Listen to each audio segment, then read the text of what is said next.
Assalamu alaikum everyone. Welcome to your English lecture for class 6.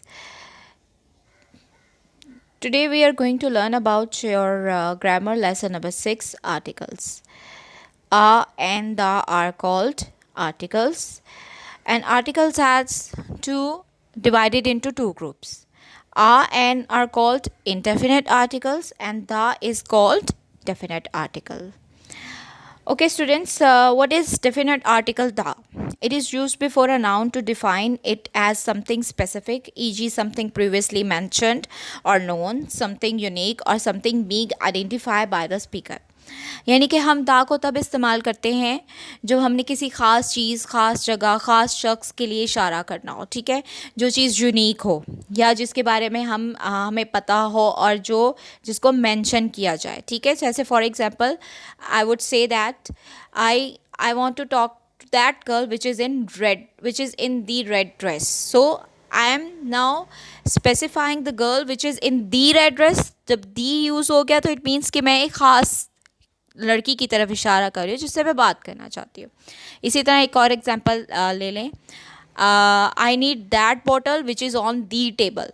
Now I am using the for the specificity कि भी ये चीज़ जो है वो मुझे चाहिए. तो हम दा को हम तब यूज़ करते हैं जब हमें वो चीज़ की तरफ हमने इशारा करना हो, यानी कि हम उस चीज़ के बारे में बात कर रहे हो, तो दा हम उस वक्त यूज़ करेंगे.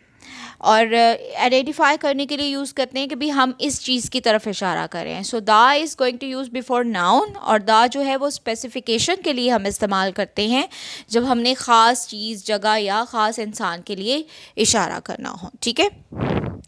Next is indefinite article an and they refer to non specific nouns, ठीक है. एन के लिए ज़रूरी नहीं होता कि हम ये कोई स्पेसिफिकेशन के लिए यूज़ करें. They are use to show non specific nouns, ठीक है. दा की तरह नहीं हम इनको इस्तेमाल करते. And like you might say I need a pen और आई वॉन्ट एन ऑरेंज. तो यानी अब इन दोनों you can see in both sentences that you aren't referring to a specific pen और ऑरेंज, यानी कि हम इन दोनों सेंटेंसेस में किसी भी पेन और किसी भी ऑरेंज की बात कर रहे हैं. लेकिन जब हम दा यूज़ कर देते हैं तो इट मीन्स कि वो स्पेसिफिक हो जाती है, यानी हम फिर उस ख़ास चीज़ के लिए बात कर रहे होते हैं, ठीक है. So now we are talking about indefinite article, जिनके लिए हम जो नॉन स्पेसिफिक चीज़ों के लिए यूज़ होता है. और एक चीज़ और स्टूडेंट्स आपने याद रखनी है कि बोथ आ एंड जो हैं वो यूज़ किए जाते हैं फॉर सिंगुलर नाउन. याद रखिएगा, सिंगुलर काउंटेबल नाउन्स के लिए हम इसको इस्तेमाल करेंगे, ठीक है. So these are divided into two articles. The first one is called definite the और indefinite a और an, ठीक है. ओके जी. The is a definite article and indefinite articles are a and an. The article to use qualify a noun depends upon whether the noun is to be used in a specific or a general sense. यानी कि जो हम depend करता है हमारे इस्तेमाल पे कि जो हम नाउन है आया हम उसको स्पेसिफाई कर रहे हैं या वो दे आर नॉन स्पेसिफाई. तो तब आपने दा और आ और एन का इस्तेमाल करना है, ठीक है.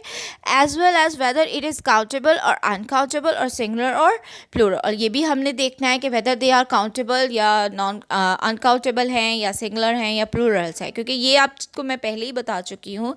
आ और an only use for singular countable nouns के साथ हम यूज़ करेंगे, ठीक है. तो now look at this table. In this table it will help you to understand when are you going to use a an और दा. नाउ इनडेफिनेट आर्टिकल्स, हम indefinite articles की बात करेंगे. आ एन सिंगुलर में use होंगे, not in plural and not in uncountable, okay. अब देखें, definite article दा जो है वो हमारे लिए प्लूरल और अनकाउंटेबल दोनों में इस्तेमाल हो सकता है. यानी कि दा के लिए आपके मेंशन नहीं है कि जी आपने इसको सिर्फ just you are going to use with the countable और अनकाउंट. आप इसको प्लूरल नाउन्स के साथ भी यूज़ कर सकते हैं. You can use it with the singular and you can also use it with the uncountable nouns, ठीक है स्टूडेंट्स. अच्छा जी. Now since the article is to use either or a or an and for a plural countable noun or an uncountable noun used similarly, no article is necessary.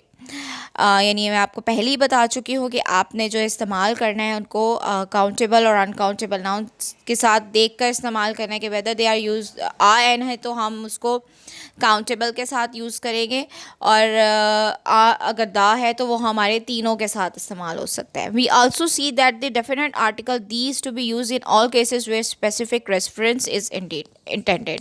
यानी आपको मैं पहले ही बता चुकी हूँ कि दा हमने तभी यूज़ करना है when we are specifying something, यानी जिसमें स्पेसिफिकेशन की ज़रूरत है तो वहाँ हम दा का इस्तेमाल करेंगे.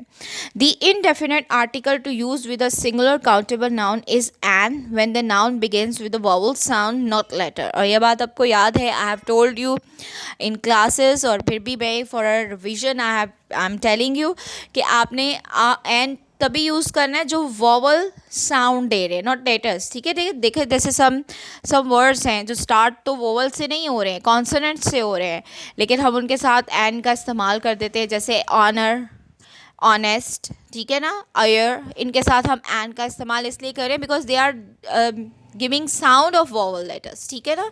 और वैसे तो वॉवल लेटर्स वाले जो वर्ड्स जो साउंड देंगे हम उनके साथ तो हमने एन ऐड करना ही है, लेकिन कुछ ऐसे भी कॉन्सोनेंट लेटर्स हैं, मतलब ऐसे वर्ड्स भी हैं जो कॉन्सोनेंट से स्टार्ट हो रहे हैं लेकिन हम उनके साथ एन का इस्तेमाल करते हैं because they are giving sound of vowel letters ना.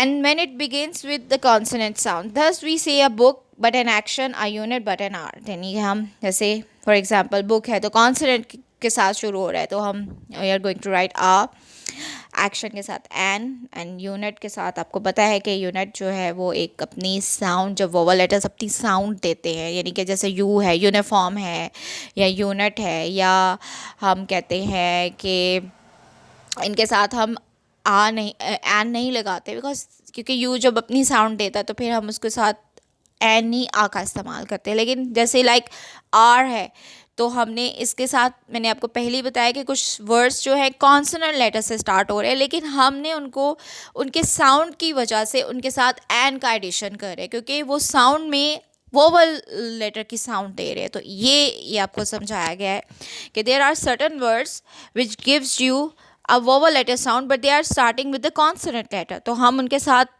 एन का एडिशन कर सकते हैं क्योंकि वो साउंड तो वोवल लेटर की दे रहे हैं. ठीक है ना. So this is a quick review of your lesson number 6 article. And students, you have done it already in the class, but if you are going to watch this lecture, it might help you to revise it. Okay, thank you. Allah Hafiz. Take care of yourself.